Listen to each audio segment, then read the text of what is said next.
பராசக்தி, ஆனந்தமாய் வீற்றிருப்பாள் எங்கள் பராசக்தி.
மகனே, இன்னும் சில ஆண்டுகளில் நான் இந்த பாலகன் மூலமாக வெளிப்பட போகின்றேன். மக்கள் துயர் துடைக்க இவன் மூலமாக அருள் வாக்கு அருள் போகின்றேன். இதனால் இந்த பாலகனோட படிப்பு கெட்டுவிடுமோ என்று அஞ்ச வேண்டாம். அம்மா, தாயே, நீ என் நிலங்களிலே வந்து தங்கிட்டா உனக்கு கோயில் கட்டுறதுக்கும் விழா எடுக்கிறதுக்கும் வசதியா இருக்குமே அம்மா. அங்கனுமே ஆகட்டும்.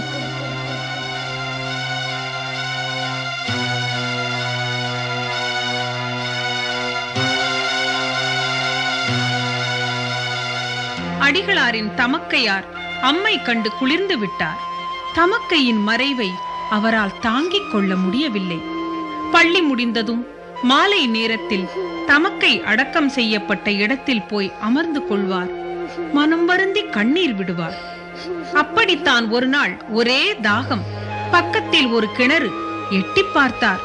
ஒரு சொட்டு நீர் கூட இல்லை. என்ன செய்வது? ஏங்கினார்.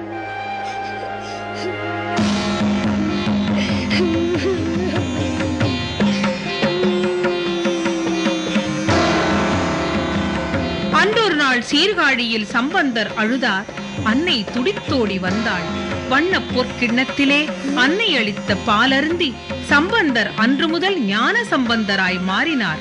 அதுபோலவேதான் தாகத்தால் தவித்த தன் மழலை பங்காரு துயர் தீர்க்க தாய் வந்து தண்ணீர் தந்தருளிய அற்புதமும் இந்த அன்னை பூமியில்தான் அரங்கேறியது.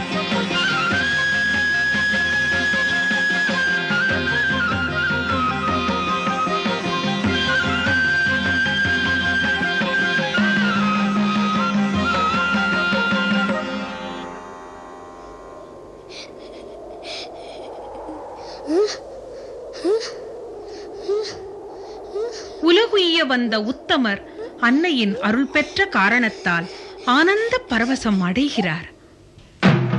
குலதெய்வமான முனீஸ்வரனை பம்பை உடுக்கை ஒலியுடன் பால் பொங்கலோடு வழிபட்ட போது அடிகளார் மீது அருள் வந்து கையிலிருந்த தீபாராதனை தட்டை அப்படியே ஒடுக்கி விட்டார். செங்கல்பட்டில் ஆசிரியர் பயிற்சி மேற்கொண்ட போது உடலை வருத்தி மாடிப்படிகளில் மேலிருந்து கீழேயும் கீழிருந்து மேலேயும் தன்னை மறந்த நிலையில் உருண்டு உருண்டு வருவதுண்டு. அன்னையின் இந்த அருள் வெளிப்பாடு அன்றே இவரின் ஆன்மீக பவனிக்கு தரப்பட்ட கட்டியமோ? வேம்பு என்பது ஆதிபராசக்தியின் ஆயுதம், கைவாள், உறைவிடம். வேப்பிலையில் தாய் இருப்பாள் என்பது வேத வாக்கல்லவா? இத்தகு வேம்பிலே ஓர் அற்புதம் நிகழ்ந்தது. பச்சை வேம்பிலே பால் வடியத் தொடங்கியது. கசக்கின்ற வேம்பினின்றும் இனிக்கின்ற பால். தீராத வயிற்று வலி வந்த ஒருவன் இதிலிருந்து எனக்கு மீட்சியே இல்லையா என ஏங்கினான்.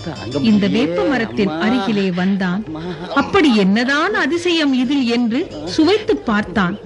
ஒரு நாள் சுவைத்தான், மறுநாள் சுவைத்தான், அடுத்த நாள், அதற்கும் அடுத்த நாள் என்று அடுத்தடுத்து வந்தான்.